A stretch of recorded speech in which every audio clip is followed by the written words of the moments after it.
In the world of cricket, this simple leather ball can be a bowler's most devastating weapon. Seriously, it can swing through the air, it can cut off the pitch, or spin like you wouldn't believe. So the real question is, how does one ball do so many completely different things? Let's get into it. And it's a great question, right? You watch the best bowlers in the world, and it looks like they're making the ball talk, just completely at will. Is it some kind of magic? Is it the pitch, the weather? Well, yeah, sure, all those things play a part. But the real secret? It's something way more fundamental, something every single bowler has total control over. That's it.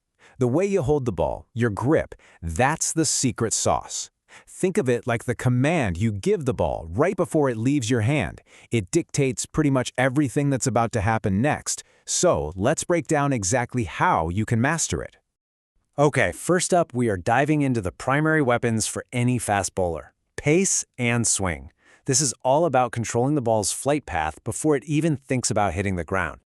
So what even is swing bowling? Well, it's the art of making that ball curve, sometimes dramatically, as it flies through the air. The goal here is pure deception. You're trying to trick the batsman's eye, find the edge of their bat, and get them out before they even know what hit them. And it all starts right here, with what we call the standard fast bowling grip. Just look at the placement. You've got your index and middle fingers running parallel, right on either side of that seam, with the thumb tucked directly underneath for support. This is your home base, your default setting for getting maximum pace and control. You have to master this, because it's the foundation for literally everything else. Now, from that standard grip, tiny changes create absolutely huge results. Check this out. To get the ball to swing away from a right-hander, that's an outswinger, you just angle your index finger a little bit outwards. Want to bring it back into them with an inswinger? You just angle your middle finger slightly inwards. It is that simple. Two different grips, two totally different ways to attack the batsman.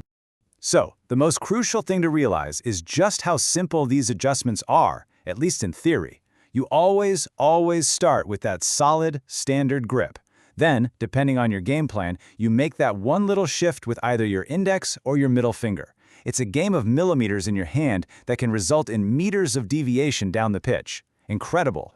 This quote just sums it all up perfectly, doesn't it?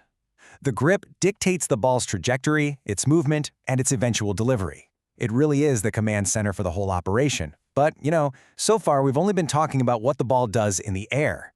So, let's move on to the next level of deception. We've covered movement through the air, now let's talk about creating some real surprises after the ball has pitched. This is where things can get truly unpredictable.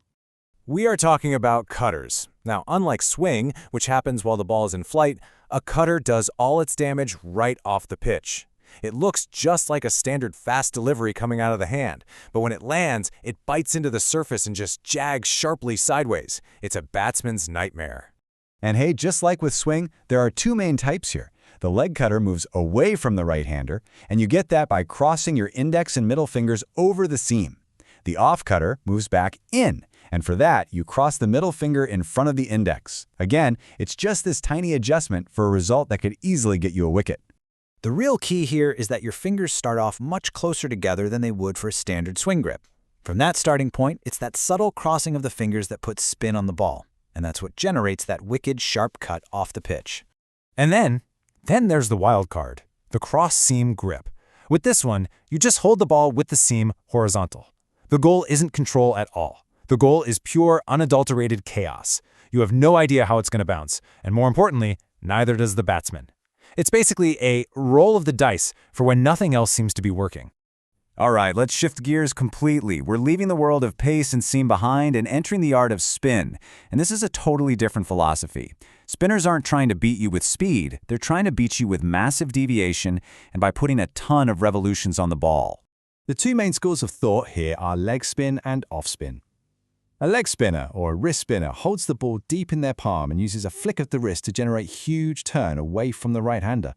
An off spinner, or finger spinner, uses their fingers to roll the board, creating a consistent spin back into the right-hander.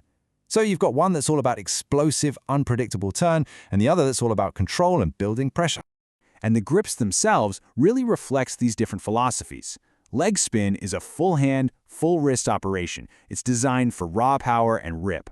Off-spin, on the other hand, is a much more delicate action, focused on the fine control you can get from spreading those two top fingers across the seam.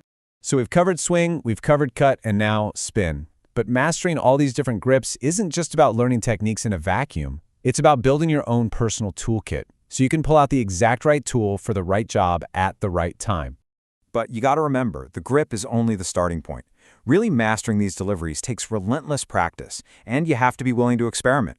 And crucially, you've also got to think about your body alignment and learn to read the pitch conditions to even know which tool to pull out of the toolkit on any given day.